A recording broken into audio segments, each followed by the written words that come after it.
there are a number of risks that are of specific concern in an ESOP that if, you know, and this is fine to jump into it now if you want to go there. Oh, well, okay, because I've sort of teed that up a little bit. I think what you find is in an ESOP, they have all these benefits, and those are shouldn't overshadow the risks. I mean, the risks shouldn't overshadow the benefits, but there are risks that you just, it's very process oriented, the requirements for an ESOP to fulfill your duties. So it shouldn't scare people to know that their responsibilities and they need to follow a process.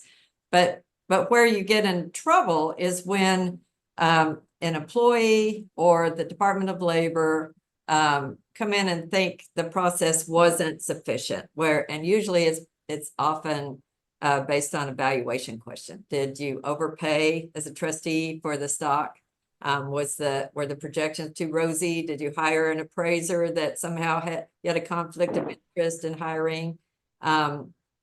Did you just rubber stamp it? Did you not give them the true skinny on the company's prospects? And those are the kind of things that when they happen can really put both the trustees and potentially the members of the board in the crosshairs of a potential claim of breach of fiduciary duty. So those are. And I just want to add on to your comment that the valuation, so every year within an ESOP context, right, you have to do a valuation of the stock, right, as in terms of both, and that factors both into your financial statements, into the employees' balances, and it's used everywhere. It's really critically important that that's done by an outside independent valuation expert. Yes. And an ESOP, one that's familiar with ESOPs, ideally, because that's its own area of expertise. And it doesn't just affect you at the time of the initial transaction. Right. Because at any particular, so I'll just do a hypothetical that might illustrate a point. Like, say your share price is going up year over year based on management is providing forecasts to the valuation house. They're incorporating those forecasts into the future. They're doing, you know, they're looking at what's happening in the market to do that valuation. But a lot of it is based on management's opinion of the company. So you're in the company, the share price is going up, and maybe it's going up steadily up until the day when the CEO retires. And then maybe those projections were a little rosy. And a couple of years out, the share price is now doing the opposite, right? That's a point of vulnerability if the inputs into that valuation process were not good or were suspect in some way. So that's just, it's important at the beginning to have the fair market value assessment right, but it's also important every single year through the life of the ESOP. Yeah, and Chris, those types of cases even have a name in ERISA circle, stock drop cases. The stock drop case, and that unfortunately you can be vulnerable to a stock drop case even if there was nothing wrong with your projections, but you know, external factors came into play. So you do want to, going back to the beginning, check your D&O and fiduciary coverage, because and you know, we haven't talked about it, but an independent trustee is often, and I'm sure Carrie can weigh in on this substantially, but having an independent professional trustee to serve in that role can be really a very worthwhile thing to consider, because it can help to shield the board members themselves. Carrie, I don't know if you wanted to weigh in on that.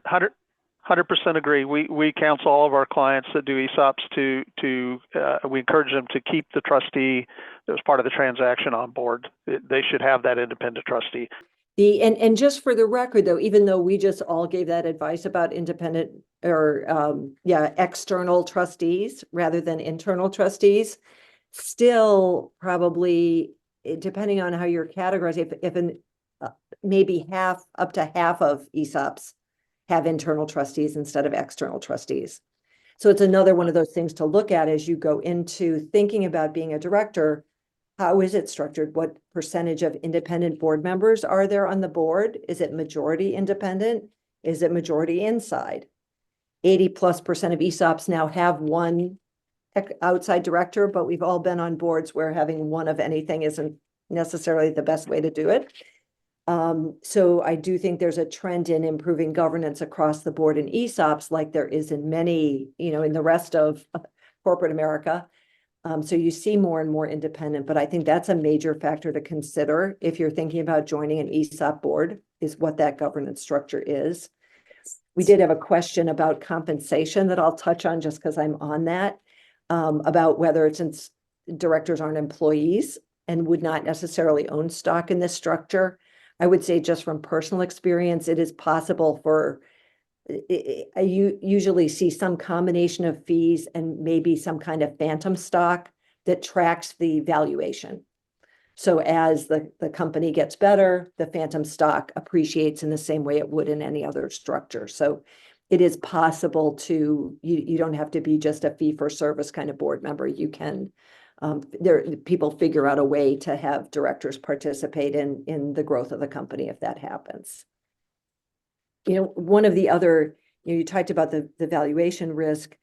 I know there's, and we talked about the complexity and the sophistication, but compliance risk is fairly high here too, because of the different oversight bodies, right? You've got, in addition to, what you would think of as the SEC looking over your shoulder, now you have the IRS looking closely over your shoulder, as well as the Department of Labor looking over your shoulder. So I don't know, Carrie, if you want to comment on what in particular they're looking for when they're looking over your shoulder, or maybe Gail, from a legal perspective, you want to comment on that, because they are, certainly when I did my first ESOP board, there were things I was like, wait, I never had to look at that before. Right. Gail, you want to take that first, and I can jump in on the employee side? I can jump in first. The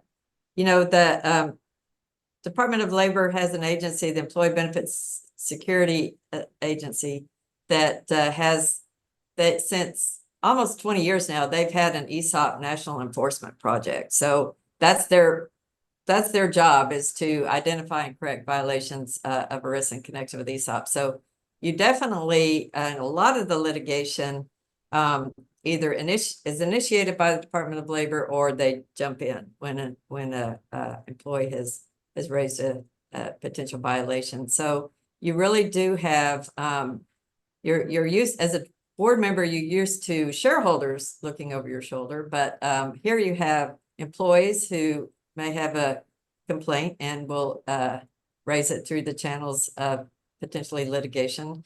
You have Department of Labor, you have the IRS, as you mentioned, questioning what positions you've taken potentially. So really you do have just sort of a wider audience judging your behavior as a board member. And Carrie, you want to weigh in on that?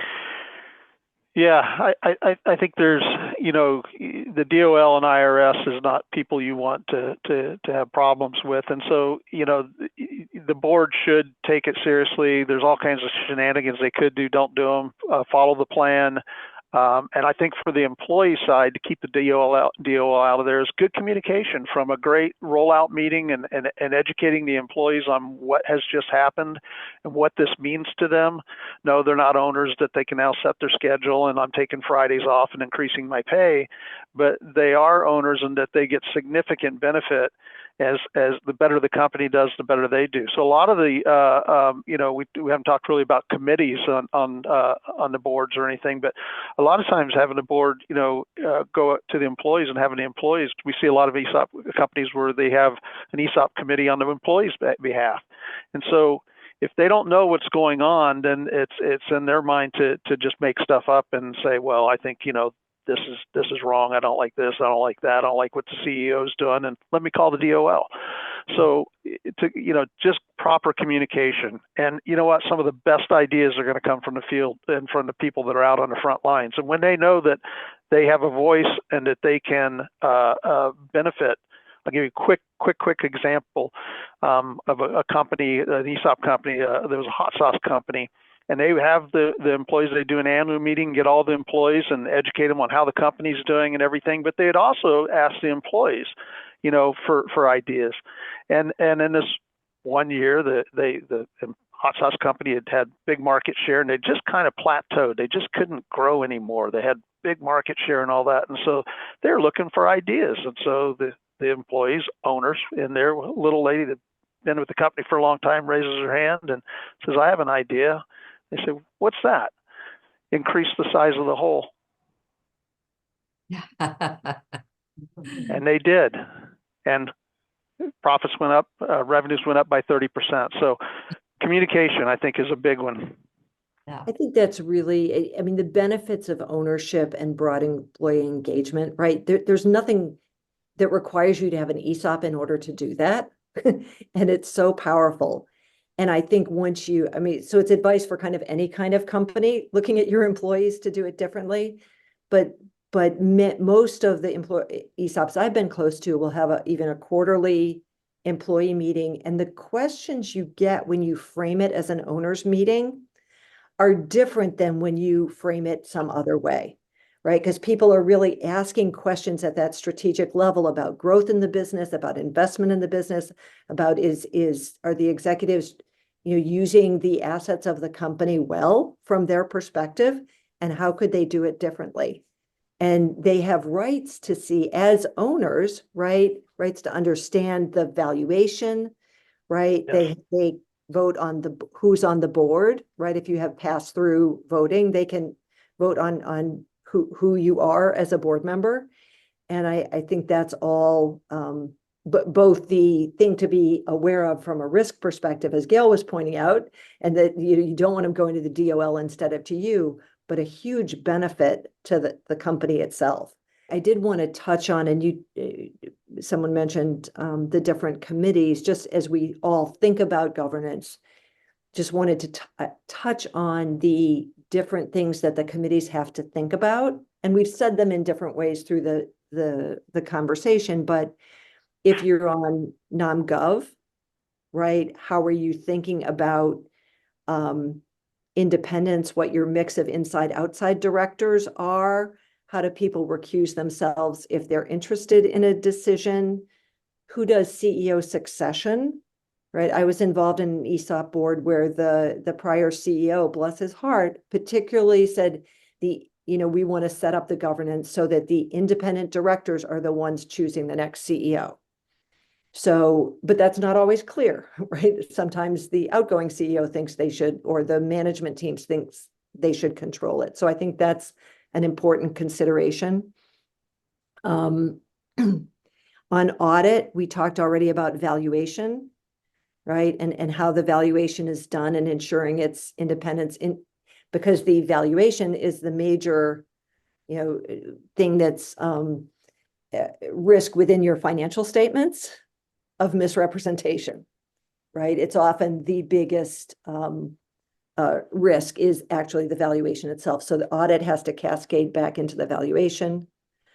On compensation, one of the things that I was not particularly mindful of, but the Department of Labor is very interested in within an ESOP world. If you think about the future, the earnings of the company and how those are allocated across the employee base, it's often done on a basis of salary. So if you carve some of those earnings off to provide stock appreciation rights or options to the executive team, that changes the mix of what's being allocated to each portion of the employee groups. So they're often looking at that mix of how much is going into the ESOP versus how much is coming out in SARs, appreciation rights or options, can draw attention from the Department of Labor if you're not paying attention to it. So it's just something that's not a typical thing you would have to watch for. Or if they're abusive. ESOPs are already rich enough, and unfortunately some of them are designed with abusive amounts of SARs and warrants, and those are definitely yellow and red flags for the DOL and IRS. Absolutely. They'd love to see only 10% in kind of SARs and options. And then you get into questions of how do you really value options? And I'm not sure the DOL always looks at it appropriately in terms of the real value that's being carved off. But they'll look at it in the simplest way, which is an option and a share are equivalent, right? Which is also a bit, right? I mean, it can be a bit challenging. So I just wanted to put that on people's radar screens to have in their minds as they're thinking about roles you might take on a ESOP board.